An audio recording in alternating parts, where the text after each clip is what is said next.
Salut, c'est moi, Wakinagan, le coureur des bois. Ça fait longtemps que j'avais pas fait une vidéo parce que j'étais parti relever mes pièges sur Internet. J'ai pogné plein d'affaires, des poissons, des oiseaux, des drôles d'oiseaux, des petites bébites, ben de la moufette. Moufette, orignal, ouais, lapin. Aujourd'hui, je vais vous parler d'un sujet qui me passionne, moi, Wakinagan, mélèze ou arbre tout croche. C'est l'astrophysique, l'astronomie.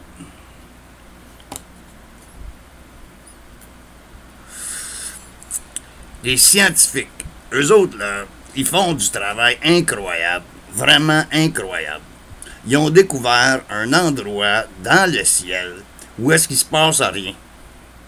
C'est fou, ils ont pris même du temps pour regarder dans cette direction-là, alors qu'il se passe rien.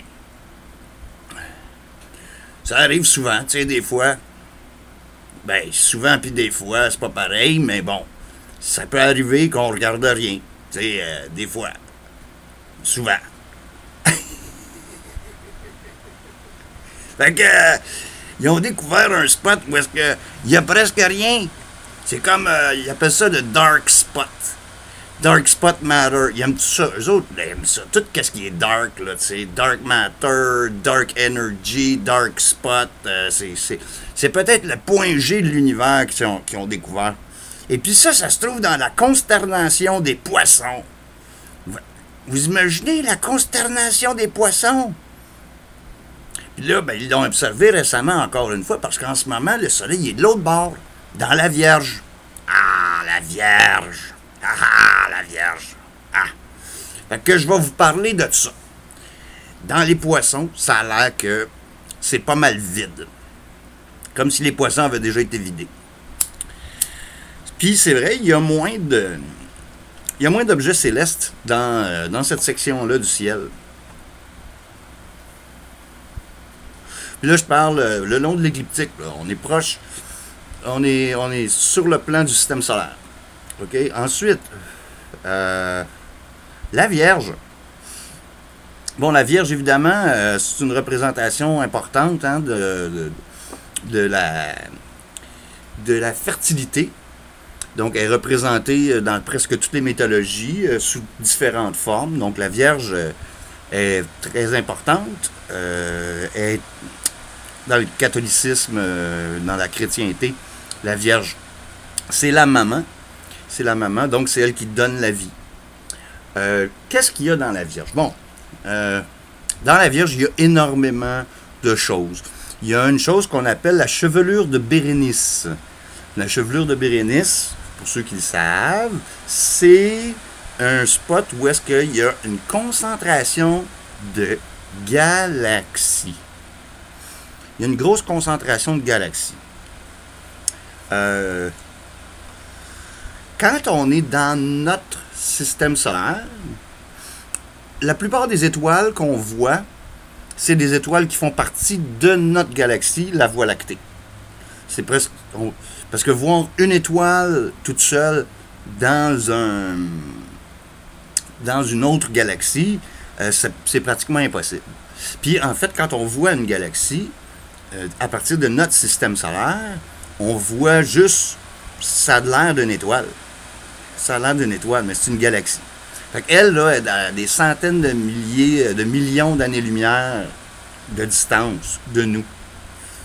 Puis ce qui est drôle, c'est qu'ils sont presque toutes les galaxies, en tout cas la plus grande concentration de galaxies qu'on voit, c'est dans le signe de la Vierge.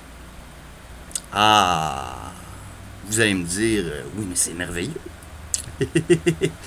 Bien, ce qui est encore plus merveilleux, c'est que nous-mêmes, on est dans c'est un amas galactique, ok? Ou je pense que c'est un super amas. Oui, c'est le super amas galactique de la Vierge. Parce que les galaxies, ils se tiennent souvent en petits groupes. On en voit un peu partout, là, tu sais, dans le ciel. Mais il n'y en a pas du côté du côté du poisson, il n'y en a pratiquement pas. C'est probablement, on ne sait pas, tu sais, c'est peut-être la Twilight Zone, la limite de l'univers. Alors que quand on regarde vers la Vierge, ben, on regarde comme vers le centre de notre univers, si on veut. Bon, ils ont fait une espèce de map là, qui est. Je suis pas 100% certain que ça soit valide, l'espèce de map là, qui a l'air d'un espèce de nuage bizarre, là, puis qui dit vous êtes ici, là, t'sais. Ça, je suis pas certain.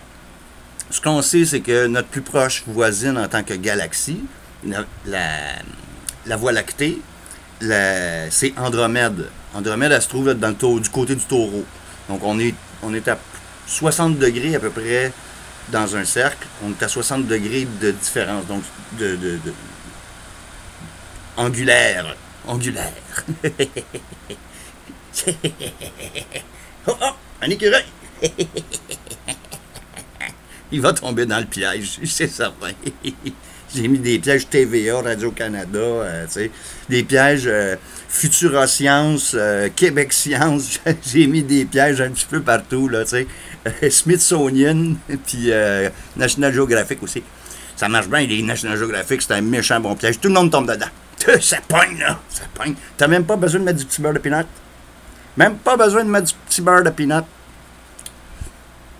Fait que la Vierge, c'est ça, comme je dis, notre propre galaxie est dans le super amas de la Vierge.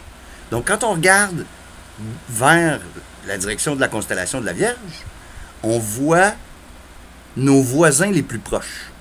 Mais, vu que les distances sont tellement grandes que ça a l'air juste d'un petit bout. Mais nous, on est dans ça. On est à l'intérieur de ça. C'est incroyable. Donc, ça serait peut-être imaginable, par exemple, que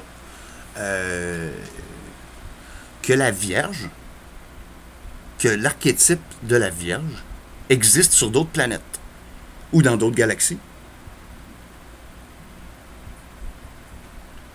Pensez-y, c'était moi, le coureur des bois, Wakinagan, qui vous parle toujours d'un sujet qui me passionne, l'astronomie et l'astrophysique. Hein? Alors, à la prochaine. Merci d'avoir été attentif. C'est une capsule de crédibilité.